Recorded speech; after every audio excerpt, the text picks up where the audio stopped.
सुधीवृंद आपण मानंकु सुस्वागतम। सज्जनगण आपण मानंकु अनेक अनेक धन्यवाद। आसंतु पुणी आलोचना भाग नेबा। श्री परमात्मा शरण पुणी आमे आरंभ करिबा। आजिर सप्तम अध्याय शेष दुईटी श्लोक 29 और 30 शेष श्लोक दुईटी ज्ञान विज्ञान जोगर आज समाप्त करिबा। ओम खड्गं स्थूलतनु गजेन्द्रवदनं लंबोदरं सुंदरं प्रस्यन्दन मधुगन्धलुब्धं मधुपव्यारुढमण्डस्थलं दन्तागतविदारितारिरुधिरे सिन्दूरे शुभाकरं वन्दे सरलसुतासुतं गणपति सिद्धिप्रदं कामदम्। ओम श्री परमात्मने नमः। ओम पुण्यमदः पुण्यमिदं पुण्यात् पुण्यमुदच्यते पुण्यस्य पुण्यमादाय पुण्यमेवावशिष्यते। वसुदेवसुतं देवं कंसचाणूरमर्दनं देवकी परमानन्दं कृष्णं वन्दे जगद्गुरुं। नारायणं नमस्कृत्य नरं चैव नरोत्तमं देवीं सरस्वतीं व्यासं ततो जयमुदीरयेत्। मूकं करोति वाचालं पङ्गुं लङ्घयते गिरिं यत्कृपातमहं वन्दे परमानन्दमाधवम्। ओम गुरु ब्रह्मा गुरु विष्णु गुरुदेव महेश्वर गुरु साक्षात् परं ब्रह्मा तस्मै श्री गुरवे नमः। अज्ञानतिमिराधस्य ज्ञानाञ्जनशलाकया चक्षुरुन्मीलितं येन तस्मै श्री गुरवे नमः। प्रपन्नपारिजाताय तत्रविद्रेकपाणये ज्ञानमुद्राय कृष्णाय गीतामृतदुहे नमः। गीतामृतदुहे नमः। भगवान कहते आरंभ में भगवान ज्ञान विज्ञान जोगरे कहते मो ठारे मन को आसक्त करिथिबा मोर आश्रय लेथिबा जोग अनुष्ठान करुवा व्यक्ति मोर समग्र रूप को जानी जाए। ज्ञान द्वारा से विज्ञान को जानी जाए। जरा मरणं मख्याय मामाश्रित्य जतन्ति जे ते ब्रह्म तत्विदुः कृत्स्नं अध्यात्मं कर्म चखिलम्। जरा ओ मृत्युरु मुक्ति पाइबा उद्देश्य रे जो माने मोर आश्रित होई प्रयत्न करंती से माने सही ब्रह्म को समस्त आध्यात्म को और समस्त कर्म को जानी जानती। एठारे शेष ज्ञान विज्ञान जोगर शेष पंक्ति केते सुंदर कथा लिखा जाइछि जोटा कि जरा एवं मृत्युटा होछि सुनिश्चित। जे कोनोसी प्राणीर जन्म हेबा परे तार मृत्यु सुनिश्चित, किंतु मनीष मानकर जरा अवस्था वार्धक्य अवस्था खूब कष्टदायक होता है। मृत्यु को मध्य मनुष्य माने भय करते, किंतु भगवान कहते कि जे मोर शरणापन्न हुए जे ज्ञान को जानी जाइछि सी ना मृत्यु को भय करे ना वार्धक्य अवस्था को भय करे। ଯେକୌଣସି ପରିସ୍ଥିତିର ସମ୍ମୁଖୀନ ହେବା ପାଇଁ ସେ ଭୟ କରେ ନାହିଁ। ତାର ସେତିକି ଜ୍ଞାନ ଥାଏ। ସେହି ଜ୍ଞାନ ଏବଂ ଭକ୍ତି ବଳରେ ସେ ବାର୍ଦ୍ଧକ୍ୟ ଅବସ୍ଥା, କଷ୍ଟଦାୟକ ଅବସ୍ଥାକୁ ମଧ୍ୟ ଅତିକ୍ରମ କରି ମୃତ୍ୟୁର ସମ୍ମୁଖୀନ ହେବା ପାଇଁ ମଧ୍ୟ ସମର୍ଥ ହୁଏ ଏବଂ ଏସବୁ ତାକୁ କଷ୍ଟଦାୟକ ଜଣାପଡ଼େ ନାହିଁ। ଜରା ମରଣ ମକ୍ଷାୟ ମାମାଶ୍ରିତ୍ୟ ଯତନ୍ତି ଯେ। ଏଠାରେ ଜରା ମାନେ ବାର୍ଦ୍ଧକ୍ୟ, ବୃଦ୍ଧ ଅବସ୍ଥା। ମରଣରୁ ମୁକ୍ତି ପାଇବାର ତାତ୍ପର୍ଯ୍ୟ ନୁହେଁ ଯେ ବ୍ରହ୍ମ, ଆଧ୍ୟାତ୍ମ ଓ କର୍ମ ବିଷୟରେ ଜ୍ଞାନ ହେଇଗଲେ ବାର୍ଦ୍ଧକ୍ୟ ଆସିବ ନାହିଁ।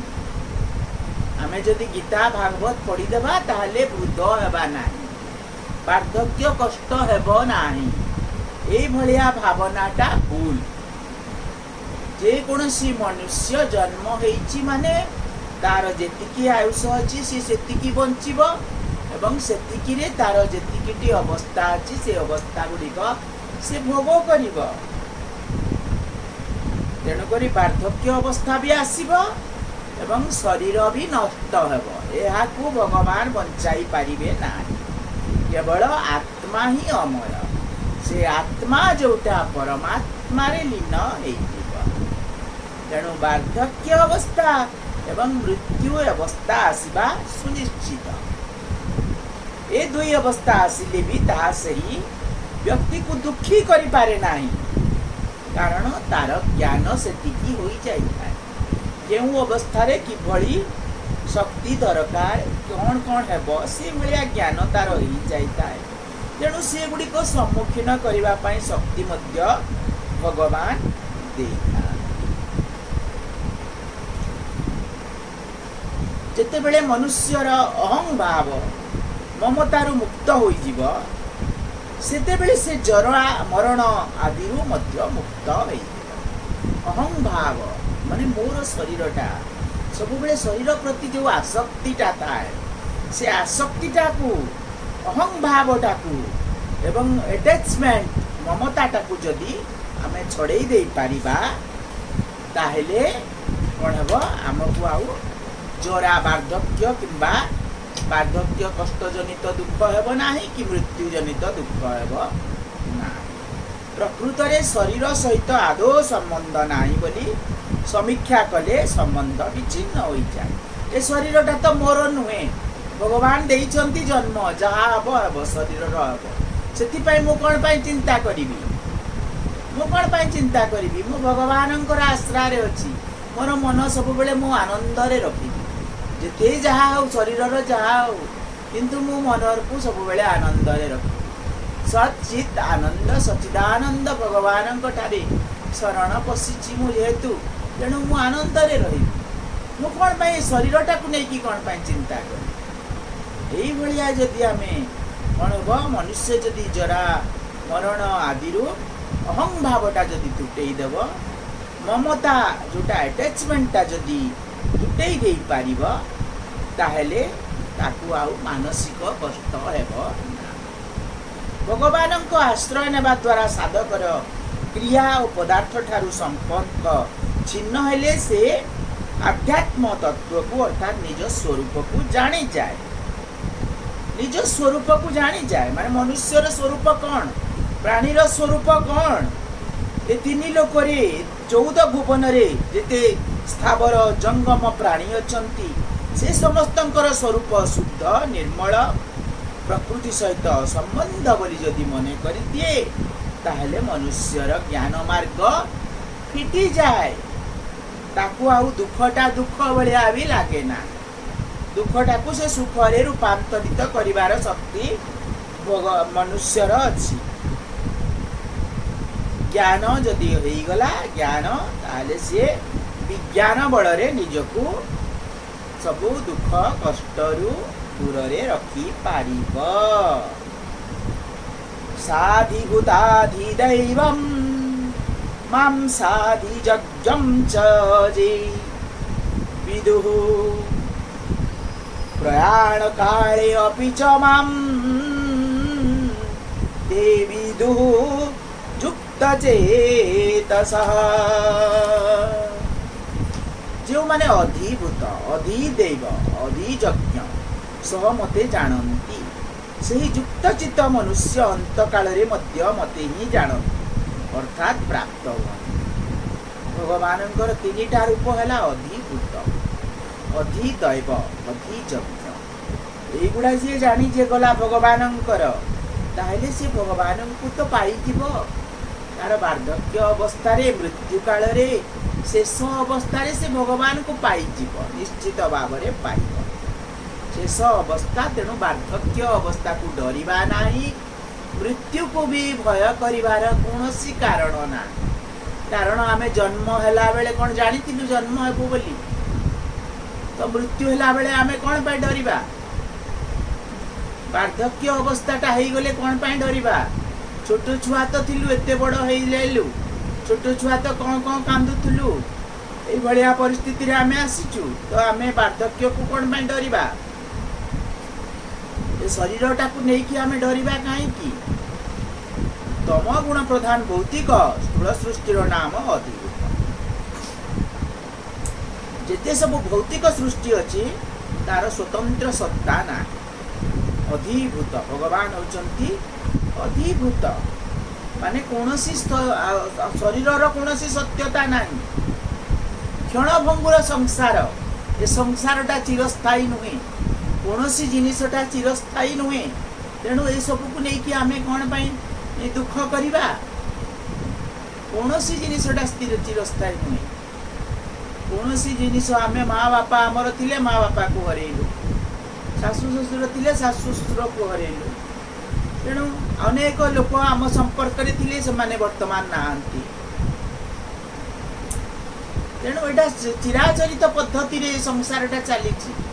ए संसार रे सब किछि क्षणभंगुर, सब किछि स्थायी नुहे। जेपरी जल बिना बरफर सत्ता असंभव, सेहीपरि भगवान बिना मध्य भौतिक स्थूल सृष्टि असंभव अटे। ए संसार को तत्व दृष्टि भगवत स्वरूप बोली जानिबा ही अधिदैव अधिदैव बोली आमे भगवान को जानिबा, अधिभूत बोली भगवान को जानिबा। सृष्टि रचना करुथुबा हिरण्यगर्भ ब्रह्मांकर नाम हैला अधिदैव। तांकठारे रजगुणर प्राधान्य अछि। भगवान निजे ब्रह्मांक रूप में प्रकट हुंती, अर्थात तत्व दृष्टि ब्रह्मांक भगवत स्वरूप जानिबा ही अधिदैव सहित भगवान को जानिबा। भगवान विष्णुंकर नाम आ गोटे होची अधियज्ञ, से अंतर्यामी। अधियज्ञ माने से अंतर्यामी, समस्तंकर अंतर भितरे थाई कि से सब कथा जानती। जेमिति सूर्य किरण चारिआडे पड़े, सारा संसार रे पड़े, कौनसीटा भी छपा रहे ना। जमिति छोट छोट कथा गोटे गोटे सीसीटीवी लगे देले, सीसीटीवी भितर परिसर भितर जेतिकी जिनिस अच्छी से सब टिकिनिकी देखिपारे। किंतु भगवान होचंती अंतर्यामी, समस्त आत्मा से अच्छी, समस्तंकर आत्मार कथा से जानती।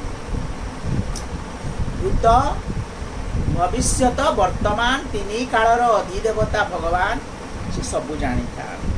तांकठारे सत्व गुणर प्राधान्य रही। तत्वतः भगवान ही अंतर्यामी रूपे सर्वत्र परिपूर्ण। यह जानिबा ही अधियज्ञ सहित भगवान को जानिबा। तेणु अधिभूत अधिदैव एवं अधियज्ञ ए तीनोटी को जदि जानती भगवानंकर स्वरूप को, ताहले आउ मनुष्य अंत काल रे शेष समय रे मध्य भगवान को जानी जाती। माने जानती संसारटा क्षणस्थायी, क्षणभंगुर, किछि रहिब नाही। सब किछि समय आसिले सब कालर स्रोतरे सब भासीबा। आमे सब कौन होचु कालर समयर स्रोतरे आमे समस्ते भासी भासी भासी भासी चलीचु। किए केते बेले कोठी तार अवसान घटिब कहि हेबो ना।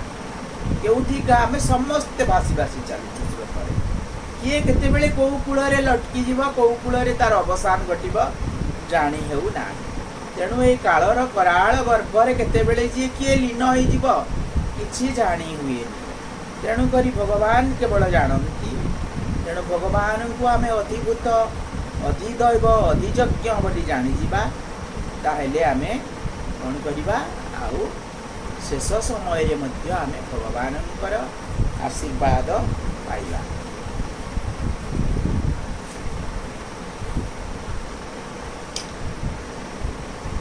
अर्जुन कहते हे देव मु आपण देहरी समस्त प्राणी को देखुअछि पुणी जहाँ नाभि पद्म प्रस्फुटित होइछि सही विष्णु को देखुअछि पद्म उपरे विराजमान ब्रह्मा को तथा महेश्वर आदि को मध्य देखुछि।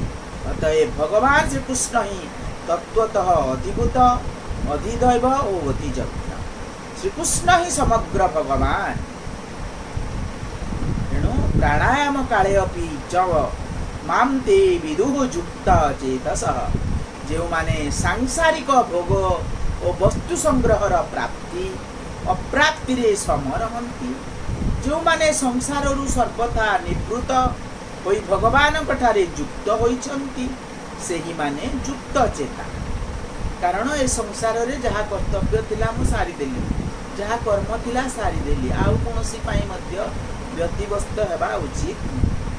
एभली युक्त चेता माने अंत काल रे मध्य मते ही जान अर्थात अंतकालीन जंत्रणा आदि रे मध्य से माने मोठारे अटल रूपे स्थित हो जाती।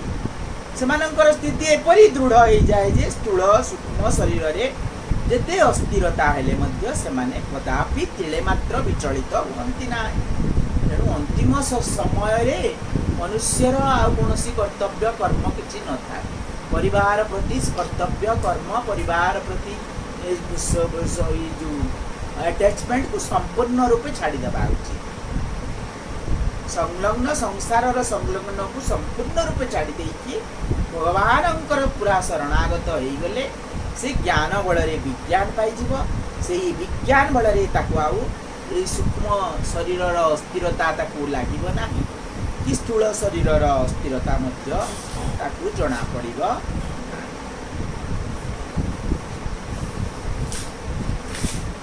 साधकर जन्म तो हो सारी व्याधिर भी कौन निश्चितता ना रोग वृद्धावस्था आसब मृत्यु भी आसब व्याधि माने रोग भी आसीपे। तेणु ये सबूर कौन निश्चितता ना एगुड़िक अवश्य निश्चित भाव में आसब। तेणु एगुड़िक सम्मुखीन होगापी गीता ज्ञान आवश्यक। से जरा मरण मोक्षाय कही दर्शाई दि जाए भगवान जदि आश्रित भक्त जरा और मरण रु मुक्त हो जाती माने वार्धक्य अवस्था व्याधि किंबा जेकोसी मृत्यु एगुड़िक जदि आम एगुड़िकर दुख लाघव करने भगवान श्रीकृष्णकर शरणापन्न हो श्रीकृष्ण निश्चित भाव में आमको सचित आनंद प्रदान करेंगे एवं सूक्ष्म रूपक दुख आम मुक्ति मिल। आज ये गीता महात्म्यम पढ़ा अथ गीता महात्म्य गीता शास्त्रमिदं पुण्यम आज सप्तम श्लोक पढ़ी सरी जाइए आपण मानक कही रखुची। आज सप्तम श्लोक सप्तम भाग आमर आज शेष हो जाइए। तेणु शेष पदटा पढ़ी दूची मु ओम तत्सदिति श्रीमद्भागवद्गीतासु उपनिषत्सु ब्रह्म विद्यायां योगशास्त्रे श्रीकृष्णार्जुन संवादे ज्ञान विज्ञान योगो नाम सप्तमोऽध्यायः। हरि ओम तत्सत्। सर्वे भवन्तु सुखिनः सर्वे सन्तु निरामयाः सर्वे भद्राणि पश्यन्तु मा कश्चित् दुःखभाग् भवेत्। ओम शांति शांति शांति। गीता महात्म्यमटा पढ़ी पारिनी तेणु पढ़ी दूची। गीता शास्त्रमिदं पुण्यम जहाँ पठेत प्रजतः पुमान् विष्णु पदं वाप्नोति वयसकादिवर्जितः। गीताध्ययनशीलस्य प्राणायाम परस्य च नैव सन्ति पापानि पूर्वजन्म कृतानि च। मलनिर्मार्जनं पुंसां जलस्नानं दिने दिने सकृद्गीताम्बसि स्नानं संसारमलनाशनं गीतासु गीता कर्तव्या किमन्ये हि शास्त्रविस्तरैः जास्वन् पद्मनाभस्य मुखपद्मात् विनिःसृता भारतामृत सर्वस्वं विष्णुर्वक्त्रात् विनिःसृतं गीता गङ्गोदकं पीत्वा पुनर्जन्म न विद्यते सर्पोपनिषदगाव दग्धा गोपालनन्दनः पार्थवत्स सुधीर्भक्ता दुग्धं गीतामृतं महत् एकं शास्त्रं देवकी पुत्रगीतम् एकदेव देवकी पुत्र एव एकमन्त्रस्तस्य नामानि जाने कर्मापेक्यं तस्य देवस्य सेवा हरि ओं तत्सत्।